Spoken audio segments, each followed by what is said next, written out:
Hi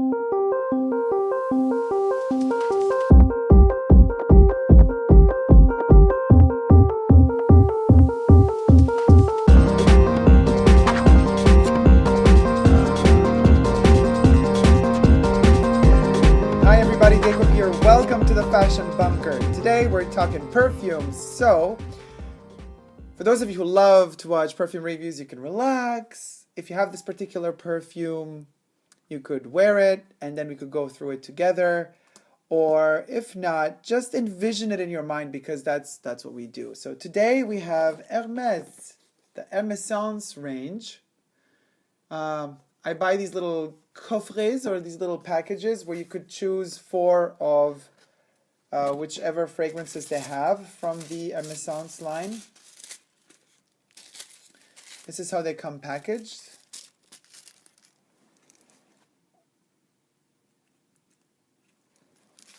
And for the occasion, let's close this up again.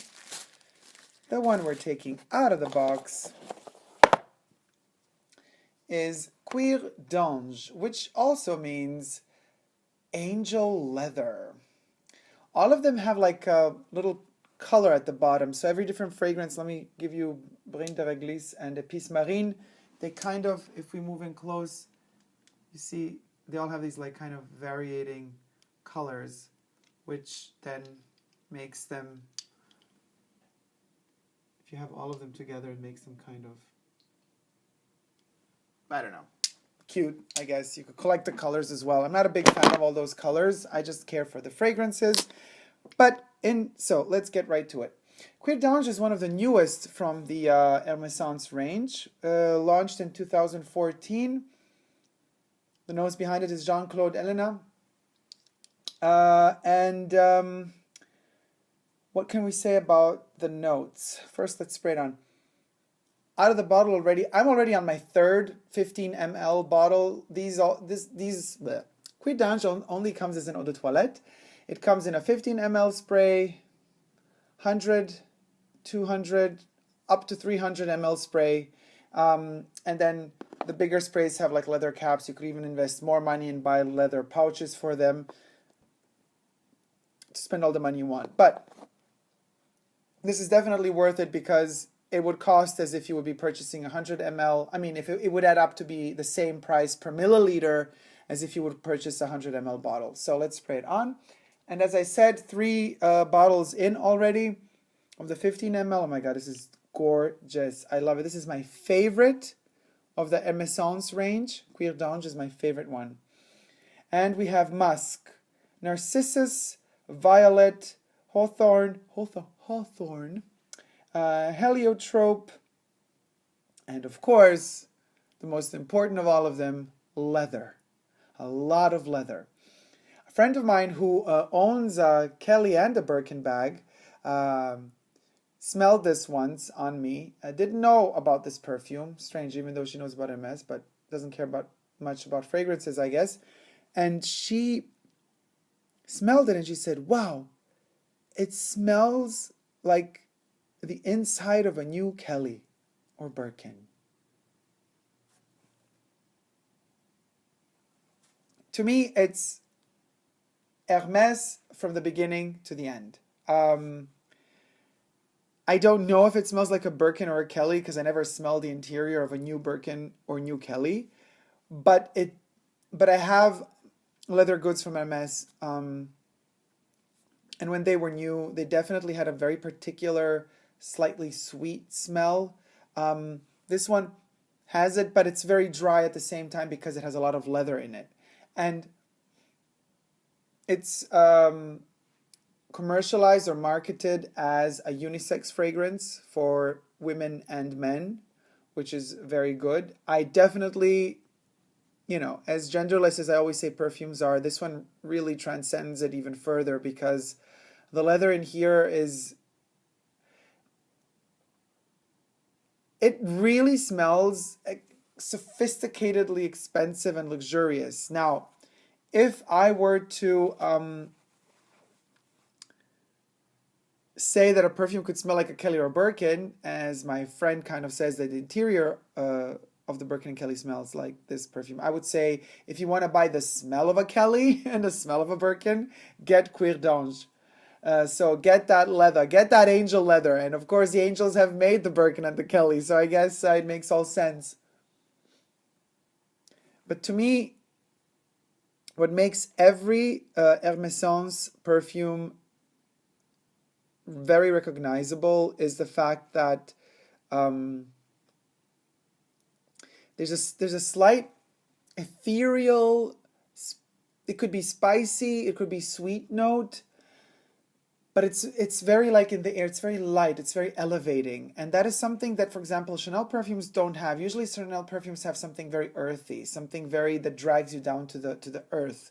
Chanel perfumes usually have something dirty in them, as does Chanel jewelry. I mean, costume jewelry. Everything is a little bit more from the earth. Everything is a bit more, Byzantine, asymmetric, a bit more like hammered together, more chunky in a way. That's more like the Chanel type of sophistication, if you like.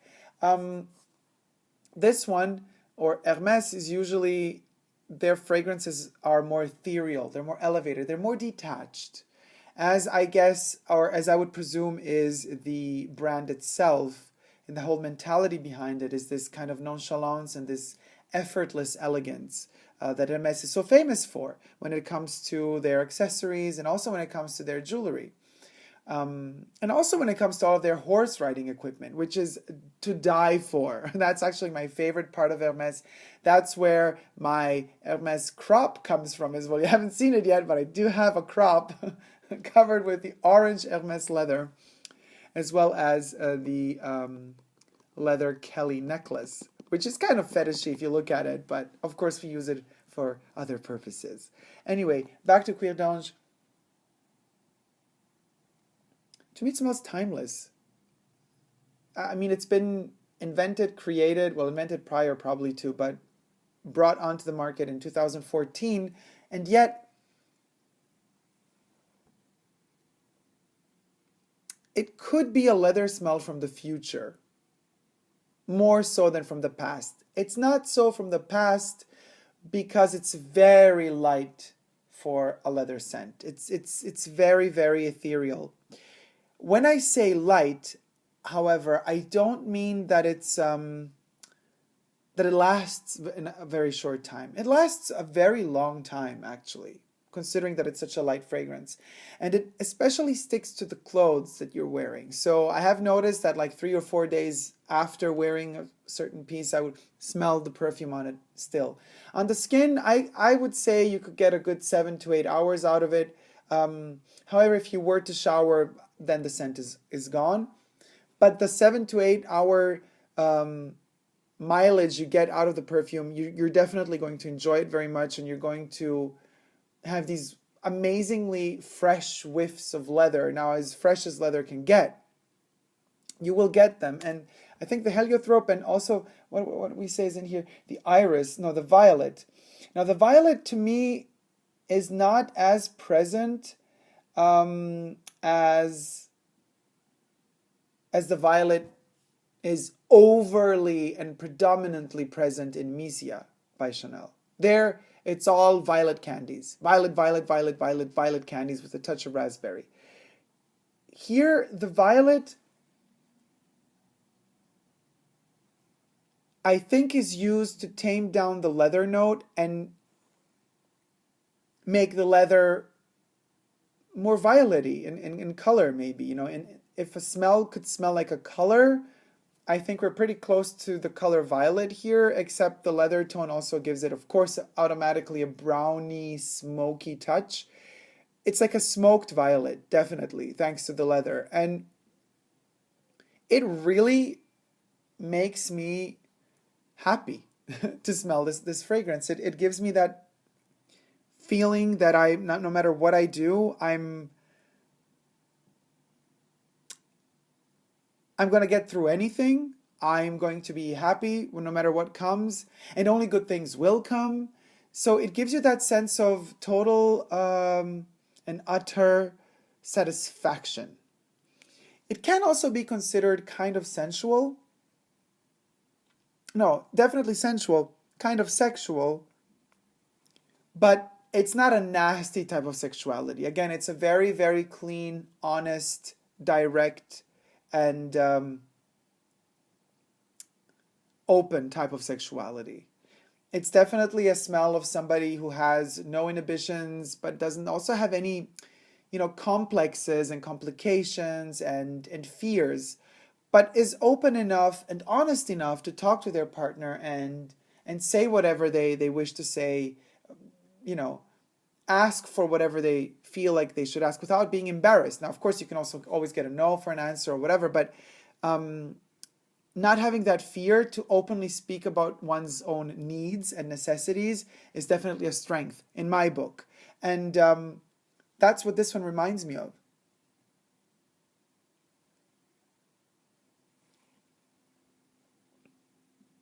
And it definitely makes you also feel pleasant. Never overpowering. None of the Hermessence perfumes are overpowering or just cloying. None of them are. All of them have an extremely the highest pitch of sophistication and luxury that you could get, which is subdued, which is very elegant, which is very modest, never in your face, always extremely reserved. It's a very reserved elegance. Nicole Kidman could so pull this one off. I think like she kind of embodies that type of slightly cool sophistication. But at the same time, it smells very accessible to everybody. And that's the beauty of this little gadget. Because when you purchase this box of 4, you literally, I mean, you're not saving, you're spending money no matter what you do. If you buy something, you spend money. But it's way more affordable than buying the big bottles. Now, granted, these are very expensive. They're the most expensive of all the perfumes, of all of these huge Privee collections and lines out there. Chanel is still one of the cheapest, believe it or not. So if you were to get a Chanel Privee, a Chanel exclusive perfume for 200 milliliter eau de toilette, you would be paying in euro approximately at the moment 250 euro.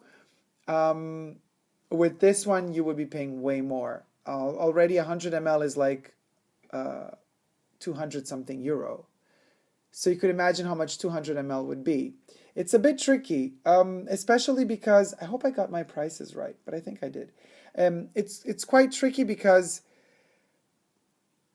since these exist also in 300 ml, only when you reach the 300 ml range, then the price per milliliter drops, and then kind of the prices equal themselves out with other Privee lines, like the Dior Privee line, or comes closer to the Chanel Exclusives line. But it's still very expensive for eau de toilettes. There are no eau de parfums. The Privee line from Dior is like 99% eau de parfums. So Hermes is very expensive. Now, Hermes does split, however, their production. The Hermessence range is said to be produced in-house directly by the Hermes Laboratoires or whatever, or their perfumers. And the regular retail perfumes that are available, in duty-free shops, in perfumeries across the globe, those are said to be produced by, what was the brand they told me produces them? Like either Clarins or, no, Clinique or Clarins, one of the two produce, all of the other Hermes perfumes. But the Hermessence perfumes that are only available in Hermes boutiques are produced in-house by the Hermes brand. And in fact, they do smell different. After I used to be a huge fan, before discovering the Hermessence range, I was a huge fan of Voyage d'Hermes. It came out back in 2009-10. As soon as it came out, I got it immediately. That juniper smell is intoxicatingly amazing. And also I'm also a huge fan of Gentian Blanche from the Cologne range. But all of them, after I discovered the Hermessence range, all of them had something chemical in them that the Hermessence range doesn't have, that started annoying me, because once you've kind of elevated yourself to the Hermessence range, and that's something I don't like very much about Hermes in general, it's that they're so elitaire that they elitize themselves from themselves. which is kind of spooky if you think about it. What Chanel manages to create and Dior managed to create sublimely is the sophistication of their Privee and Exclusives line doesn't hinder or, chop off the legs of their regular releases. We still love our Chanel number 19. We still love our Cristal. We still love our Poisons. We still love, oh my God, I have total blank, Allure or Allure Sensuelle. We still love, all of those perfumes that are regular releases. And yet we also love the Privés and Exclusives. Now, after you dive into the Hermessence range, you never really fully go back to their regular releases because it cheapens them out. And that's where Hermès is making a mistake. They should balance things out better. Granted, probably the ingredients used in these amazing Hermessence perfumes are so high-end and so natural and so beautiful that they kind of make you smell out the chemical on the other side. But nevertheless, they end up also being more affordable because you can get them in these 15 milliliter things, which I say kudos to Hermès for that, because it really lets us, experiment and try all of them on and out. And 15 ml is a great size to carry around with you whenever you're traveling. This is fantastic. I only wish Chanel would do the same, and I only wish Dior or Yves Saint Laurent would do the same. I stand corrected, because Christian Dior, from their Privee line, a couple of their Privee fragrances are also available as 15 ml perfumes. They're really rare to find, though, and they're not so beautifully packaged and already ready to use. They're kind of made in very, very, very thin glass, because and they have like a improvised stopper, and what they want you to do is, like, each one of them costs €30 and you would have to buy 4 of them, but they want you to purchase a little metal covered with leather container that costs, I don't know, around €200 on top of that, so that you could kind of put the little vials in. I'm not a big fan of all of these gadgets and accessories. I love when something stands on its own, just like this. This is really thick glass. They're very sturdy. I've had a couple of them fall on the floor a couple of times. They do not break, and they still function perfectly. And they're just ideal for traveling. I love that they're elongated and thin, so they could kind of fit in every container you might have, bag, pouch, whatever, pocket. The travel that I make mentally when I wear Cuir d'Ange is, and this is going to sound very cliche, but I do imagine myself being on one of these Hermès, flying horses. I feel that I'm definitely in the sky, in the middle of the clouds, with these gorgeous horses, and they have this golden hair, fur, whatever you want to call it. What does a horse have, fur or hair? And I have leather, skin. Well, they're still alive, so I guess it's not leather. Can you say leather to a living animal? You can't really. And it's very sunny. It's a beautiful, beautiful blue sky. I would say, it's a type of blue, the shade of blue that you get in the sky in February. And only the month of February delivers such a particular hue of blue, because the earth is kind of tilted in the right way according to the sun. So the ozone and everything kind of reflects, reflects or retracts light in a particular way. So the blue is just mesmerizing. Except it's not that cold when you're wearing this one. So it's that shade of blue, but you're somewhere now, like in May. It's an April-May type of thing. The scent could be used all year long. There's like no limitations to it, but it's warm in the sky on that horse, and you're just flying off, and you feel so light, and you're being taken to a faraway land where there is peace and a lot of harmony. Not too many words are said when you're there. There's a lot of telepathy. There's a lot of communication going just through gestures, observation, looking at people and understanding immediately what they want to tell you just by looking at them or just by being seen by them. They understand exactly what you need, what you want. There is a complete there's a complete balance of everything. Warm, cold, happy, sad, opulence, absence. You just feel like you're floating because the weight is gone, and at the same time, and this is something kind of complicated to explain, even though the weight is gone and you feel like you're just spirit, at the same time you're very material. if this makes any sense, because the perfume reminds you every time you smell it that everything that is happening is real. You know, I know for a fact whenever I dream, you don't dream smells, you dream shapes, movement, people, mysteries. Usually they say you dream black and white, but the perfume is not out of a dream. It's real. It makes everything very material. Even though, isn't that funny? Because perfume in a bottle, the bottle is the material, but once you spray it, it just evaporates and it kind of poof, it's gone. And it just lives as a smell, but that smell is so concrete that it kind of becomes more material than material itself. And so the fact that we don't dream smells is extremely fascinating to me. We don't dream smells, and yet this particular smell makes me dream, or makes us dream. So not being able to dream smells, but smells being able to make us dream, is what Cuir d'Ange is all about. That's why we have angel in the name. And maybe that the fact that angel leather is the name of this perfume and angel is in it, in the title, I kind of imagine me being in the sky. And it really does remind me of sky. And it does remind me of beautiful fluffy clouds painted by some amazing Renaissance painter. And this leather is angel leather. Now, it's a bit gross to think about, killing an angel and then kind of skinning them, and then, that's disgusting. But maybe in this dream world and setting, angel leather is not from dead angels, but maybe you just come close to an angel to kiss them and to hug them. And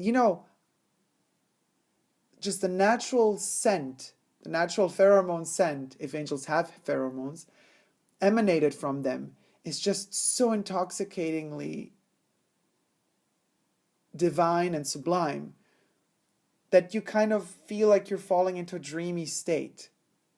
And that is definitely what Cuir d'Ange gives me. It gives me a complete 360-degree feel, emotion, and vibe of what an angel, while I'm on the horse. Maybe the horse is an angel too.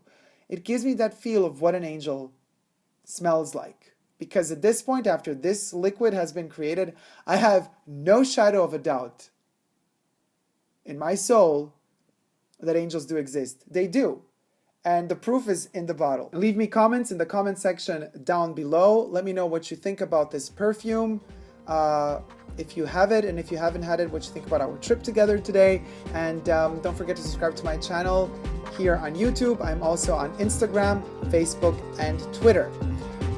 Don't forget, now that we know that angels do exist and they do protect us, so there is absolutely no shadow of a doubt whatsoever that we should never give up on love. Love ya. Bye.